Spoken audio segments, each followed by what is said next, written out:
I'm catching up with tag videos that my fellow booktubers have tagged me in, and here's one that I've been excited about working on. The heavy metal book tag is one of the new and original tags created by Adam Rodriguez at the Art of AWR.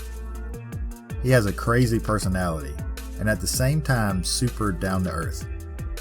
He's an artist, actor, avid reader, has created some great short zines, and is someone that I consider a friend. I'm glad he tagged me in his inaugural video for this new tag, so let's jump right into it and get some momentum rolling. Prompt number 1.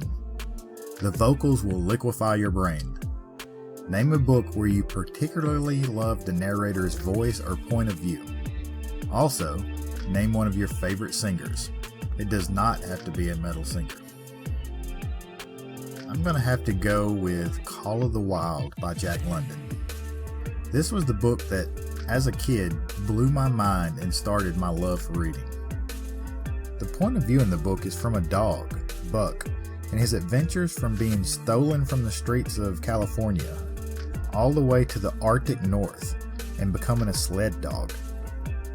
The haunting howls of the wolves from the frozen forest ignites primal desires in Buck to be wild and true to his animal origins, but conflicts with his loyalty to his new owner, John.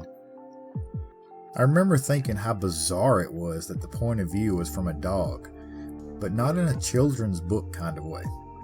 It was beautifully done, and a better character arc couldn't have been done if Buck was human himself. As far as one of my favorite singers, I'm going to go with Heike Lungens. Ever since discovering her as one of the front vocalists during her stint with the doom metal band Draconian, I've fallen in love with the haunting emotion she brings to any song she's part of. I've since followed her through guest vocals on various other doom and gothic metal bands, as well as her own solo projects.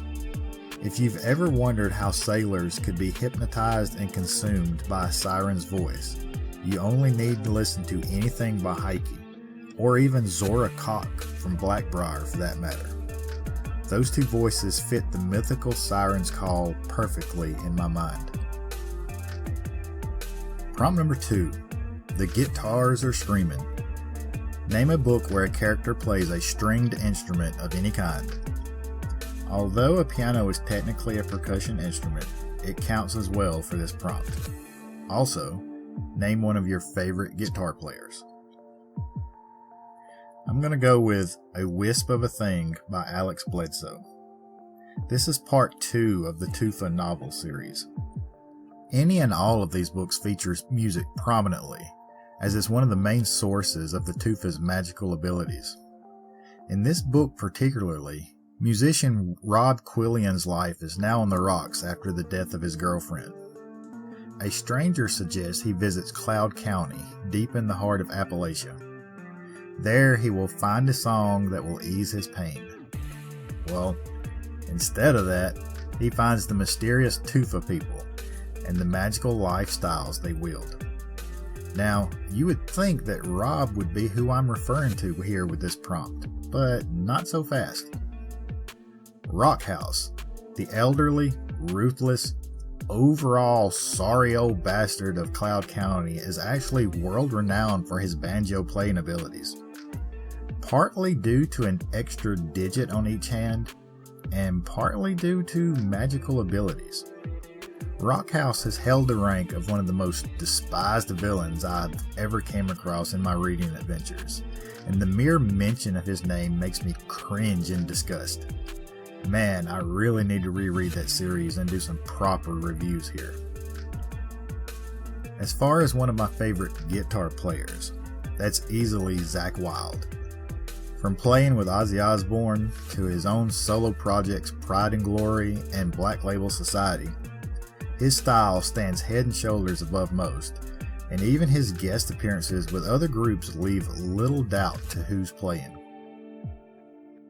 Prompt number 3. The bass crumbles your bones to powder. Name a book or character that you associate with literal or figurative concussive force, explosions, destruction, a booming voice or presence, storms, etc. Also, Name your favorite bass player. Well, shit. I've already talked about Rockhouse, haven't I? Well, let's go the polar opposite.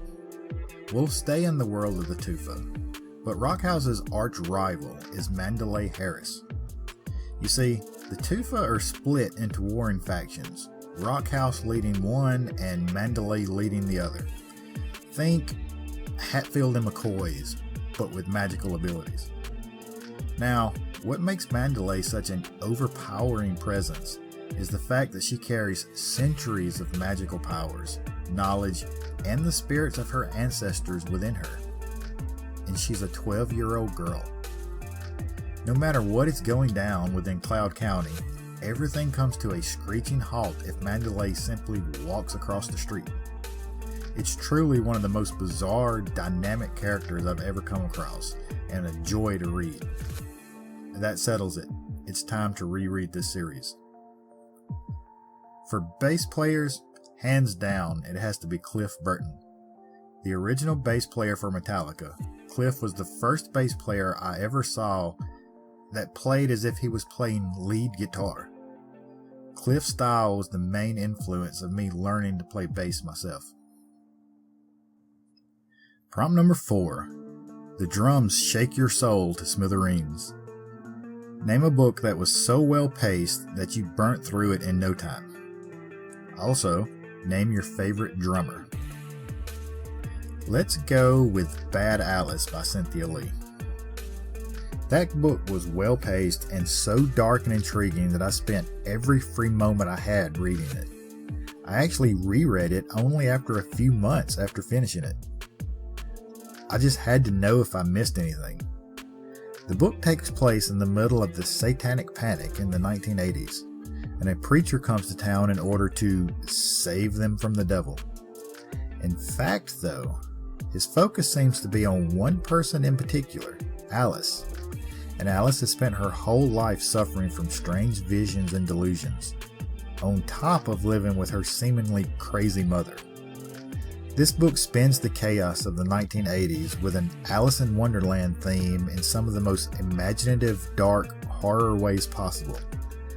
This was my introduction to indie writer Cynthia Lee, and ever since I've been blowing through her work. For my favorite drummer, I'm going to have to go with Vinnie Paul from Pantera. Vinnie had some of the most insane double-bassed gallops I'd ever heard, and his playing, coupled with his brother Dimebag on guitar, were the driving forces that led Pantera to be one of the top metal bands of the late 90s and early 2000s. Prompt number 5. There will be leather, spikes, chains, fangs, and blood. Name one of your favorite literary themes, then name a book that did it well. One of my favorite themes is urban fantasy type settings where magic lives just under the surface of our everyday world. As far as a single book that did that well, the first one that comes to mind is American Gods by Neil Gaiman. That book is a wild, magical ride full of old world gods, newly invented gods by our own laziness and obsession with technology, and what happens when those two worlds collide. This book had me memorized, and it is definitely one that I will revisit over and over again. Prompt number 6. Our manager carries a battle axe, and he'll either shake your hand or kick you in the face. Name a book with one of your favorite moments where two characters, friends, or enemies meet. Shameless self-promo time. Anyone that has read the Christian and Elizabeth saga, particularly A Suicide for Spring, will know what I'm talking about when the first time Christian and Maggie meet. My writing style leaves readers questioning what is going on for a while because I hate large info dumps. I'd rather sprinkle in info a little at a time as the story unfolds. Love it or hate it, that's just what I like.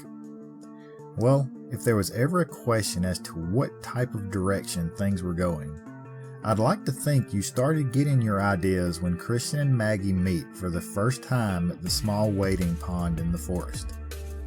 That one scene sets the groundwork for 2 more books that follow in the series, and some characters that I'm really proud of. Those books may not be best-selling material, but I'd put my characters up against any other group of characters any day. And there you have it, the Heavy Metal book tag from Adam Rodriguez. Thanks, Adam. I loved it, and I know you've been working on putting this together for quite a while. I also noticed you called this Part 1, so I can't wait to see what you follow this up with. Until then, find yourself a good book and enjoy a break from reality.